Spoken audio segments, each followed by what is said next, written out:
esobola bisembeza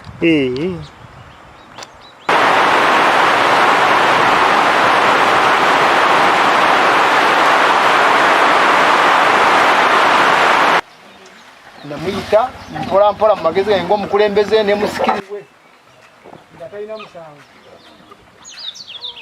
yandibadde alina omusango ataguba naye ebivuba mubeere na tono kabe besayidi y'abasajja kabe y'abaki jangu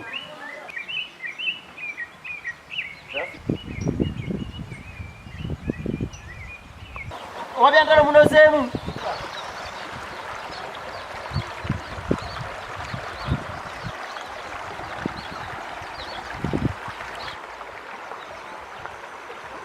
twayisibwa bubi buli kimu kyonna kyafudde buli kimu omuzira guli wala eri buli kimu emwanyi kasooli twalimye kasooli naye yafudde sente za palisimodo bazituwa twali twaziteekamu mu kasooli naye byonna byafa tetukyalinako wadde emwanyi oziraba bijanjalo biibyo byonna byafudde tetukyalina kantu wadde tetukyalina wadde ketuliisa abaana ekizibu ky'enkuba ng'erimu omuzira era amawulire gano gatuuseeko omubaka yasitukiddemu ng'ow'ekitundu n'ajja ku siini kwennyini okulaba ekigenda mu maaso.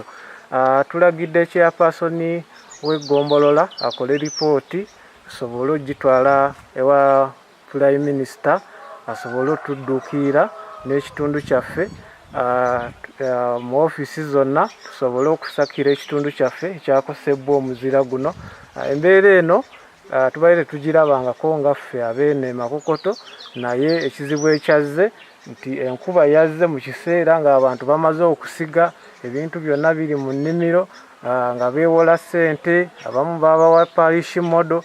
Kakati n'olw'ensonga eyo kubira Pulezidenti omulanga nti abatuuze bo abeeno tibali mu mbeera mbi era tukole ekisoboka kyonna ng'abakulembeze tusobole okubayamba. Tulagidde chairpersoni akole ripooti tusobole okudduukira abantu bano tubawe obuyambi.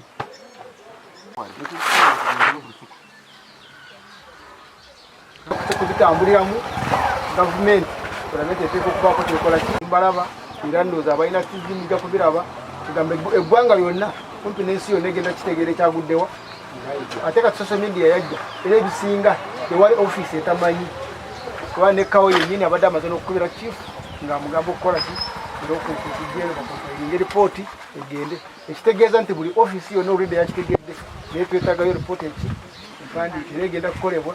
Ndabyo wano bawandiika amannya ago era tujja gafuna bagagatte ku ripooti y'omukupande n'omulimi sayidi naye alina okujja mugenda kufuna emmere.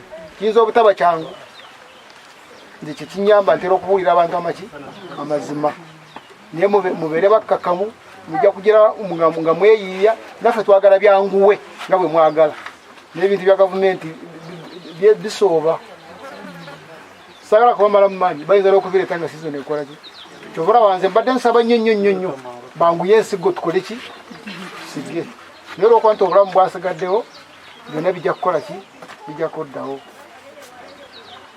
Ekyo nga nkimaliriza. Erinnya Tumusime Livingstone kansala akiikirira omuluka gw'ebbira Josa okunyolwa okw'amaanyi mu budde obwo ng'enkuba etonnya wazze omuzira nga mungi nnyo omuzira ne gukuba emmwanyi zaffe zonna ne ziggwawo ebitooke muwogo kasooli okutwaliza wamu buli kirime kyonna tewali kyasigadde kungulu n'ebijanjalo byonna.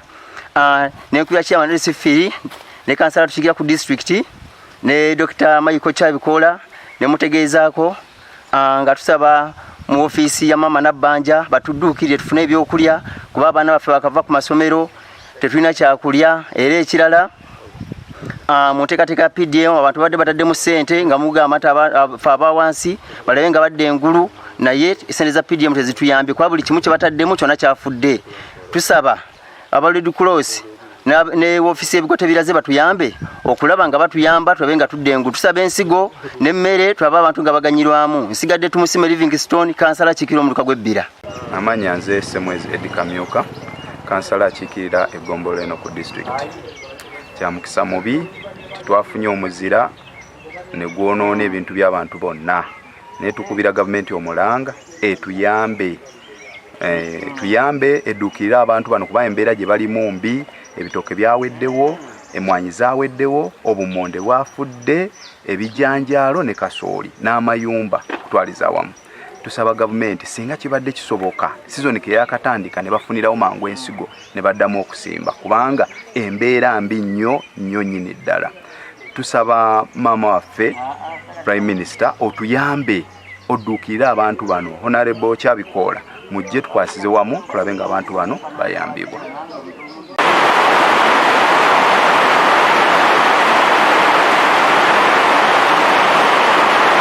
Kumeka lino bw'eki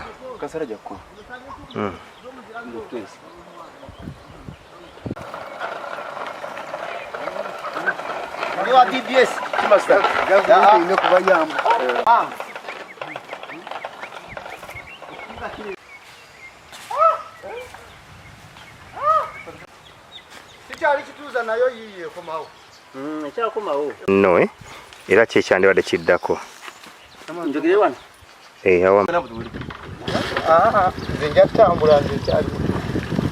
wala nga nkuyi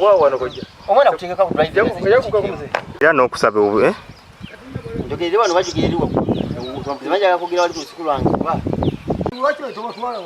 awali omuzira ogukyaloola kati nga bagulinnyamu olwedde bano bazze baleese